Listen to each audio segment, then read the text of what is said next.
So good morning guys, তোমরা দেখতে পাচ্ছ নতুন cockpit. So surprise surprise, this is my new motorcycle, the Hero Xtreme 160R 4V 2025 edition.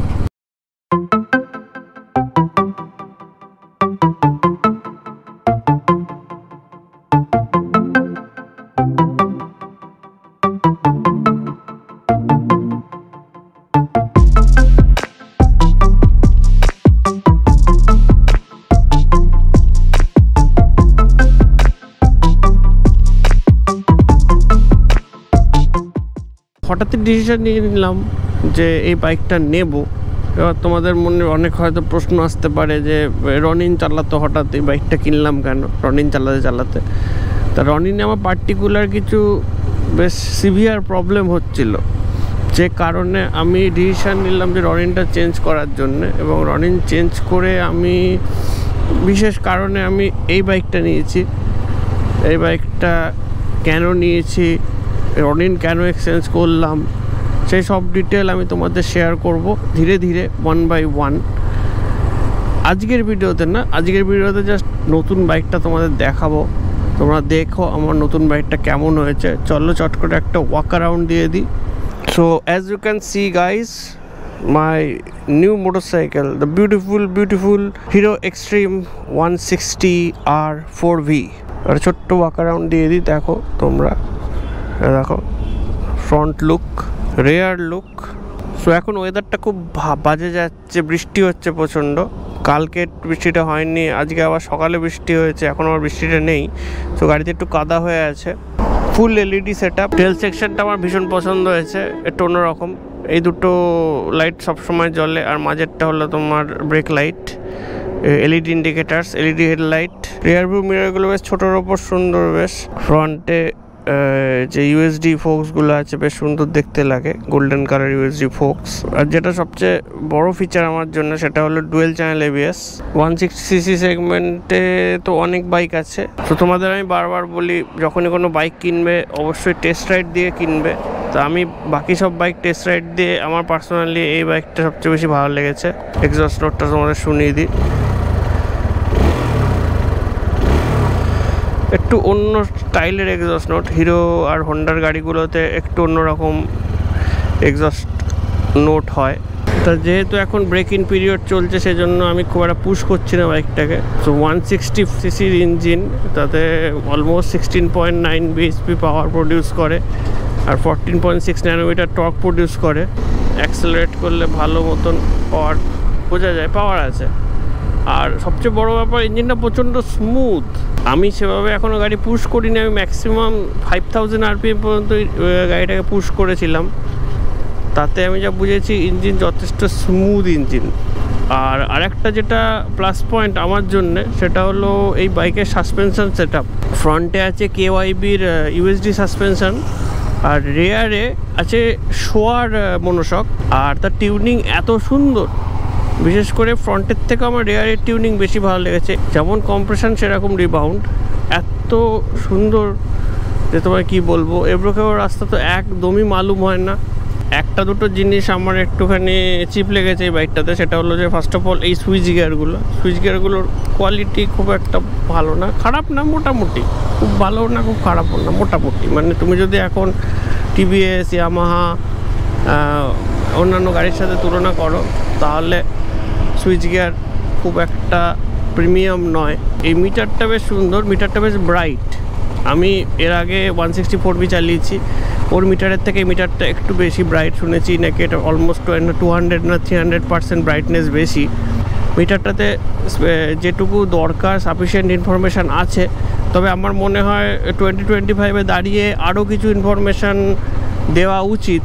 So এটা হচ্ছে the all new কেবলার brown, যে কালারটা নতুন ইন্ট্রোডিউস করেছে। তো এটা সেই কালারটা। এই কালারে কিছু টাচ আমার খুব ভালো লেগেছে। যেমন এখানে দেখছো, এখানে কার্বন ফাইবার ফিনিশ করা আছে এখানে আর এই হেডে। এটা অন্যান্য যে কালারগুলো আছে সেগুলোতে কোথাও কার্বন ফাইবার টাচ নেই। আর এখানে ছোট্ট এই জায়গাটা একটা চেঞ্জ আছে। তুমি যদি আগেকার মডেল দেখো, তার সাথে এই জায়গাটা একটু আলাদা, এটা একটা উইংলেট টাইপের একটা ইয়ে দিয়েছে, তোমার ফিলিং দিয়েছে এই জায়গাটায়। তো ফ্রন্টে দেখতে পাচ্ছ এই গোল্ডেন কালারের ইউএসডি, এখানে রিফ্লেক্টর লাগানো আছে, আর দেখো এখানে KYB ব্র্যান্ডিং করা আছে। এটা 37mm এর ইউএসডি ফোক্স। ফ্রন্টে আছে 100 সেকশন টায়ার, 180/17 ইঞ্চ রিমের ওপর, আর 276mm প্রবাবলি, আমি এক্স্যাক্ট ডায়ামিটারটা আমার মনে নেই, আমি এখানে উল্লেখ করে দেবো এখানে তোমাদের, বাট এটা প্রবাবলি 276mm এর পেটাল ডিস্ক। হিট ডিসিপেশন ভালো হয়। আমি ফার্স্ট টাইম চালাচ্ছি পেটাল ডিস্কের বাইক, সো আমি এখন রিভিউ করতে পারবো না এই ব্যাপারে। আর নর্মাল ক্যালিপার, ডুয়েল পিস্টন, আর এটা হলো ভাইব্রেট ক্যালিপার। এখানে ব্র্যান্ডিং আছে কোথাও, আমি দেখেছিলাম। যাই হোক, vibrate caliper, dual channel ABS, এই যে এবিএসের রিং। আর যদি রিয়ার সেকশনে আসি, সিএটের টায়ার দিয়েছে ফ্রন্টের রিয়ারে বোথ। আর এটা হলো 130/70 সেকশনের রেডিয়াল টায়ার, 17 ইঞ্চির রিমের ওপর। এটা প্রবাবলি 220mm এর ডিস্ক ব্রেক, পেটাল ডিস্ক, আর এই যে এবিএসের রিং। এত আশা করছি তোমরা দেখতে পাচ্ছ এখানে নিসিনের ব্র্যান্ডিং করা আছে।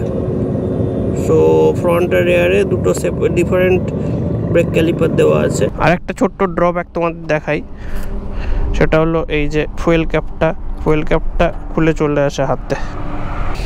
আর সিটটা দেখো, যথেষ্ট লম্বা সিট, অ্যালুমিনিয়ামের ফুটব্যাগ দিয়েছে। লেডিস ফুটরেস্টটা এটা আমি এক্সট্রা অ্যাড অন হিসাবে নিয়েছি। বাইকে কোনো লেগ গার্ড দেখছো না তোমরা, কেননা লেগ গার্ড এখনও অ্যাভেলেবেল ছিল না কোম্পানিতে, সো লেগ গার্ডটা আমি পাইনি। ওভারঅল ফিট অ্যান্ড ফিনিশ আমার খারাপ লাগেনি। একটু প্যানেল গ্যাপ আছে, এখানে একটুখানি তার ঝুলছে, এইগুলো আমি যদি ইগনোর করি ওভারঅল ফিট অ্যান্ড ফিনিশ ভালো। আচ্ছা, এইখানে একটা ইউএসবি চার্জার আছে, এটা নর্মাল চার্জার, ফাস্ট চার্জার নয়, বাট এর পজিশনিংটা বেশ ভালো। এখান থেকে তুমি কানেক্ট করে এখানে ফোন কানেক্ট করলে তুমি phone on the go charge দিতে পারবে। আচ্ছা, স্লিপার ক্লাচ নেই, নর্মাল ক্লাচ, বাট ক্লাচটা খুব একটা হার্ড নয়, বেশ সফট, মিডিয়াম সাইডে, খুব সফটও না খুব হার্ডও না, মিডিয়াম সাইডে। আচ্ছা, আরেকটা জিনিস আমার পার্সোনালি পছন্দ হয়েছে, এই যে এই পোর্শনটা এত দূর পর্যন্ত এক্সটেন্ড করা। সো কাদা যখন ছিটকায় তখন ডাইরেক্ট মনোশকে গিয়ে লাগে না, কাদাটা এই ওখানে এসে এখান থেকে পড়ে যায় নিচে। মনোশকের এই তলার পোর্শনটাতে জাস্ট কাদাটা ছিটকায়, বাকি মনোশকটা একদম নিট অ্যান্ড ক্লিন চকচকে থাকে। তো আমি তোমাদের একটু ছোট্ট করে পুল করে দেখাই বাইকটা, ছোট্ট করে, বেশি টানবো না, আমি তোমাদের দেখাবো। দেখো এখন অলমোস্ট 3000 RPM আছে, আর এখন চলছে 42-তে 5th গিয়ারে। আমি 5th গিয়ারেই পুল করছি স্লোলি।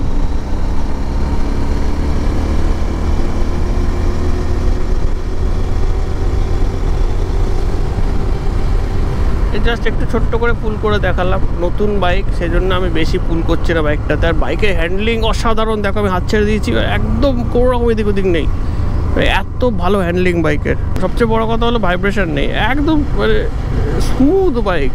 মানে নর্মালি 150 to 160cc সেগমেন্টের যে বাইকগুলো আছে, ওই সমস্ত বাইকগুলোতে এটা এই সমস্ত ইঞ্জিনের ন্যাচারাল নেচার যেটা, সেটা হলো ওই 55-60 km/h যে স্পিডটা আসে, ওই স্পিডে একটা ছোটো হালকা একটা বাস আসে ইঞ্জিনে হালকা। আবার যখন ওটা 75 কিলোমিটার বা 70 কিলোমিটার যখন পার করে যায়, তখন আবার ইঞ্জিনটা আবার স্মুথ হয়ে যায়। এটা আমি দেখেছি, এটা একটা টেন্ডেন্সি থাকে 150-160cc ইঞ্জিনে, এটাতে সেটা নেই। আমার রনিনও ছিল ওই জিনিসটা। রনিন কিন্তু 60 km/h থেকে একটা বাস শুরু হতো, একটা ইঞ্জিনে ফুটপ্যাকে বাস হতো, হ্যান্ডেল বারে একটা ভাইব্রেশন হতো হালকা, সেটা আবার 70-75 পেরোলে আবার সেটা স্মুথ হয়ে যেত। আমার হান্টার এই জিনিসটা ছিল না, আবার এটাতেও সেই জিনিসটা নেই। এটা all the way through the rape band এটা একদম স্মুথ, মানে আমি এখনও পর্যন্ত 5000 RPM পর্যন্ত গেছি। গাইজ, এই ছিল একটা ছোট্ট ফার্স্ট ইমপ্রেশন। তো এই ভিডিওটা এখানেই শেষ করছি, এটা লম্বা করবো না। নেক্সট ভিডিওতে আবার এ অনেক কিছু আলোচনা হবে। So stay tuned and thanks for watching. Ride safe and spread love. Please always wear a helmet, at least wear a helmet while riding on motorcycle. Stay safe and spread love. Bye bye guys, tata.